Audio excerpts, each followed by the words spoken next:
ከመናገራችሁ በፊት ራሳችሁን 3 ጥያቄዎች ጠይቁ ይባላል። አስፈላጊ ነው? ጠቃሚ ነው? ለውጥ ያመጣል ወይ? መቼ፣ እንዴትና ምን መናገር እንዳለበት የሚያውቅ ሰው ማንም ሊያስቆም አይችልም። ቃላትን ልክ እንደ መሳሪያ አጠቃቀሙን ማወቅ አለብህ። እንዴት ማውራት እንዳለበት የማያውቅ ሰው ሁሌ ራሱን ችግር ውስጥ ነው የሚያገኘው። የስኬታማ ሰዎች አንዱ መገለጫም ይሄ ነው። መናገር ባለባቸው ሰዓት ብቻ ነው የሚናገሩት። ሌላውን ሰዓት ማዳመጥ ብቻ ነው። ቃላት በጣም ከፍተኛ ኃይላት አላቸው። በትክክል መጠቀም ከቻልን። ዝምታ ማለት ምንም ነገር አለመናገር አይደለም። መቼና እንዴት መናገር እንዳለብን ማወቅ ነው። አስፈላጊ ከሆነ መናገር፣ ካልሆነ ዝምታ መምረጥ። ስለዚህ ዛሬ 5 ሕይወታችሁን የሚቀይሩ የዝምታ ጥቅሞችን እነግራችኋለሁ። አንደኛ፣ ዝምታ ጠላታችሁን ግራ ያጋባል። ታላቁ ታዋቂ ሳምሱንግ እንዳለው መቼ ማውራት እንዳለበትና መቼ ዝም ማለት እንዳለበት የሚያውቅ ሰው ያሸንፋል። ሳንዙ ብዙ ጠላቶችን ያሸነፈበት መንገድ ዝምታ ነው። እሱ ዝምታን በመምረጡ ምክንያት እነሱ ጥልቅ ሀሳብ ውስጥ ይገባሉ። ምን አይነት እቅድ እንዳለው ሊያውቁበትም አይችሉም። ዝም ስትሉ ይላል ሳምዙ፣ ጠላቶቻችሁ ምን ማሰብ እንዳለባቸው አያውቁም። ስለናንተ፣ ስለ እቅዳችሁ ከራሳቸው ሀሳብ ከራሳቸው እቅድ ይወጡና ወደ እናንተ አስተሳሰብ እና ወደ እናንተ እቅድ ለማሰብ ሲሉ ተዘናግተው ይሸነፋሉ፣ ይረታሉ ይላል። በዝምታ እቅዳችሁን ትደብቃላችሁ፣ ለራሳችሁ ጥቅም ትጠቀሙበታላችሁ ማለት ነው። ሁለተኛ፣ ዝምታ ከፍተኛ የሆነ ትኩረት ይኖረዋል። ዝምታ የቃላት አለመኖር አይደለም፣ የትኩረት መብዛት ነው። ዝምታን የሚመርጡ ሰዎች ጭንቅላታቸው ብዙ አይነት ሀሳብ ይኖራቸዋል። ጠቃሚ ነው ብለው ካላሰቡት ግን አይናገሩትም። በህይወታችሁ ትልቅ ነገር ማድረግ ከፈለጋችሁ ወይም ማንኛውም ስራ ላይ ውጤታማ መሆን ከፈለጋችሁ ምንድነው በጣም ሊያስፈልጋችሁ የሚችለው ነገር? ትኩረት፣ ከፍተኛ ትኩረት። ያንን ከፍተኛ ውጤት ማግኘት ከፈለጋችሁ ደግሞ ዝምታን መምረጥና ሀሳባችሁን መሰብሰብ።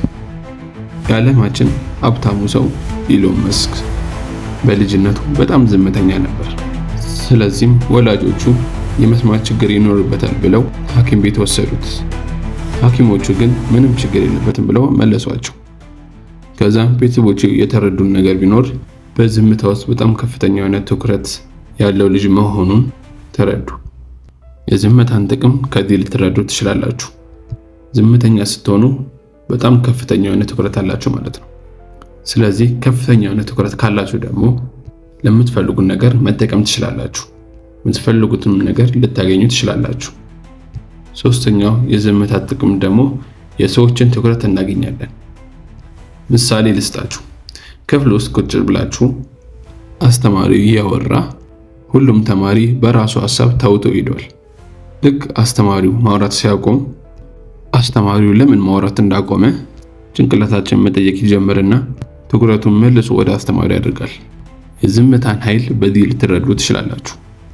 ልብ ብለን ላናውቀው እንችላለን እንጂ በዕለት ተዕለት ህይወታችን ዝም ስንል የሰዎችን ትኩረት እናገኛለን። ማግኘት ብቻ ሳይሆን እንድትታወሱም ያደርጋል። አራተኛ ደግሞ ዝምታ የሰዎችን እምነት ይጨምራል። ስኬታማ መሆንን ስናስብ ስኬታማ ከሆኑ ሰዎች ጋር መገናኘታችን አይቀርም። ከነሱ ጋር ያለንን ግንኙነታችንን የምናስቀጥለው በዝምታ ውስጥ ነው። ከስኬታማ ሰዎች ግንኙነታችንን ማጠንከር ስንፈልግ ዝምታን እንጠቀማለን። ዝም ብለን እናዳምጣቸዋለን። ይህ በእነሱ አመኔታን ይፈጥራል። እነሱም እኛን ማክበር ይጀምራሉ። ከሌሎች ሰዎች አብልጠው እኛ ጭንቅላታቸው ላይ እንቀመጣለን። ለኛ ያላቸው አመለካከት ከፍ ይላል።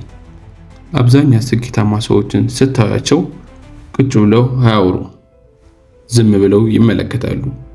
አቅራቢያቸው፣ አካባቢያቸው ያሉትን ሰዎችን ያዳምጣሉ። የዝምታን ኃይል ከነሱ ልንማር እንችላለን። አምስተኛ፣ ዝምታ ለድርድር ይጠቅማል። አንድ ሰው ዝም ሲል ምንድነው እያሰበ ያለው ብላችሁ እንዳታስቡ ያደርጋችኋል። ስለዚህ ዝምታን ተጠቀሙና ድርድር ላይ ካላችሁ ዝም በሉ። እነሱም ምን እያሰቡ ነው ብለው ወደ እናንተ ሐሳባቸውን ሺፍት እስኪያደርጉ ድረስ ጠብቁ። አሁን ለምሳሌ ስራ ለመቀጠር ሄዳችሁ ደሞዝ መነጋገር ስትጀምሩ የደሞዙ መጠን ካነሰባችሁ እሺ ወይም እምቢ አትበሉ፣ ጸጥ በሉ ለትንሽ ሰከንዳቶች። ይህ ጸጥታ ለተቃራኒው ሰው ከፍተኛ የሆነ ያለመመቸት ስሜትን ይፈጥርባቸዋል። ያንን ዝምታ ለማስወገድ ብለው ማውራት ይጀምራሉ። የሚያወሩት ግን ያለ ምክንያት ነው። ይህ ደግሞ በንግግር ውስጥ እናንተ ከፍ ያለውን ቦታ ወይም ደግሞ ስልጣኑን ወደ እናንተ ይዞራል።